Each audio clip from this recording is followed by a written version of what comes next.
দুনিয়া বাদশাহ হাবিবুল্লাহ জনাবে মুহাম্মদ রাসূলুল্লাহ সাল্লাল্লাহু আলাইহি ওয়াসাল্লাম বলেছিল, ও আমার প্রাণ প্রিয় বিবি খাদিজা, কি জন্য আমাকে ডেকেছো তুমি একটু বলো।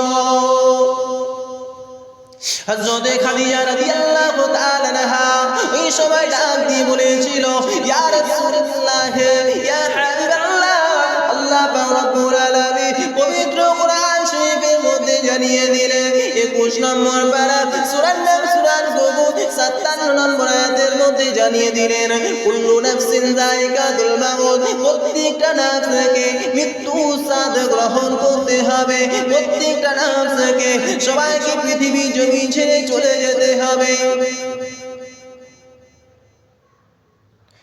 ইয়া রাসূলুল্লাহ, ইয়া হাবিবাল্লাহ, হুজুর, আমি খাদিজা মনে হয় পৃথিবী জমিনে বেশি দিন থাকবো না।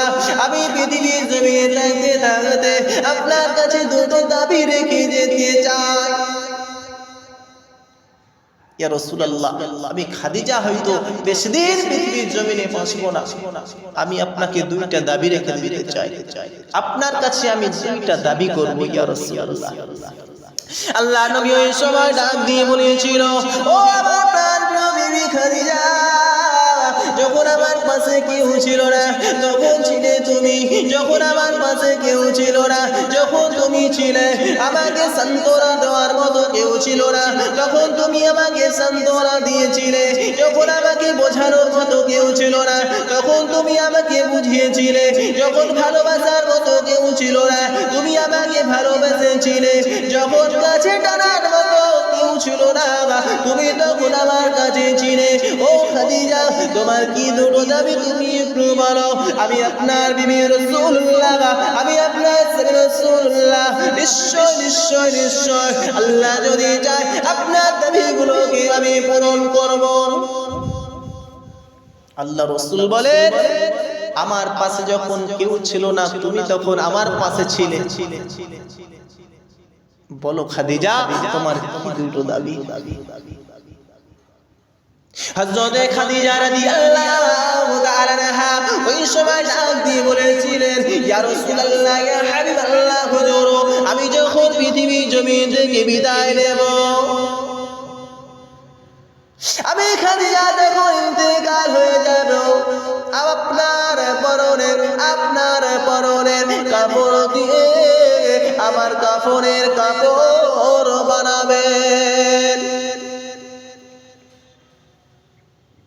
আমি খাদিজা যখন পৃথিবী জমিন থেকে বিদায় নেব, আমি খাদিজা যখন ইন্তেকাল হয়ে যাব, সবাই যখন আমার কবরে তিন মুঠো মাটি দিয়ে চলে আসবেন, আপনি কিন্তু চলে আসবেন না, আপনি কিছুক্ষণের জন্য আমার কবরের পাশে দাঁড়িয়ে থাকবেন। হযরত খাদিজা বলছেন, ইয়া রাসূলুল্লাহ, আমি যখন পৃথিবীর জমিন থেকে বিদায় নেব, আপনার পরনের পোশাক দিয়ে আমার কাফনের কাপড়টা তৈরি করবেন, আর 2 নম্বর সবাই মাটি দিয়ে চলে আসবে, আপনি আসবেন না, কিছুক্ষণ আমার কবরের পাশে আপনি দাঁড়িয়ে কিছুক্ষণের জন্য দাঁড়িয়ে থাকবেন। এই দুটো দাবি আল্লাহ রাসূল মেনে নিলেন।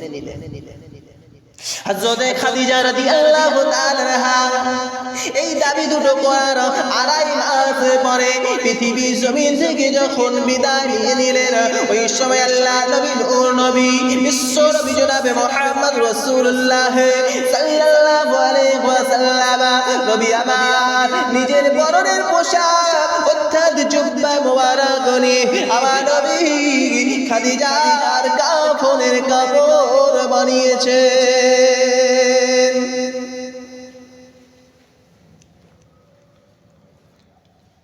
হযরত খাদিজা রাদিয়াল্লাহু তাআলা আনহার লাশটাকে যখন জান্নাতুল আল্লাহর মধ্যে নিয়ে যাওয়া হলো, যখন খাদিজাকে কবরের মধ্যে শুইয়ে দিয়ে যখন 3 মুঠো করে মাটি দিয়ে 3 মুঠো করে মাটি দেয়, মিনহা খালাকনাকুম ওয়া ফিহা নুঈদুকুম ওয়া মিনহা নুখরিজুকুম তারাতান উখরা, সবাই 3 মুঠো মাটি দিয়ে চলে আসে।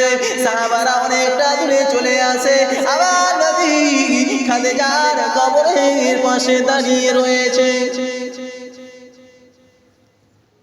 এই বর্ণনা করছেন আল্লাহ রাসূলের সাহাবারা। কিছুটা দূরে চলে আসলেন, সাহাবীরা বর্ণনা করছেন আল্লাহ রাসূল আসেন না, খাদিজার কবরের পাশে দাঁড়িয়ে রয়েছে।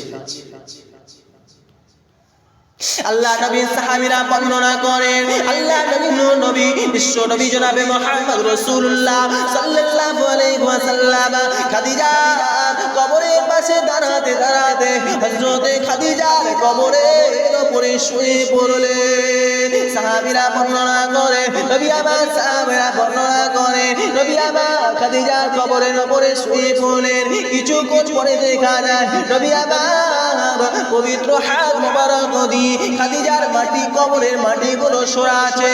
সাহাবীরা বর্ণনা করে নবী আমার খাদিজার কবরের উপরে বসে একটু দোয়া করলেন চলে আসলেন। সাহাবীরা বর্ণনা করছেন দাঁড়াতে দাঁড়াতে রাসূল বললেন খাদিজার কবরে শুয়ে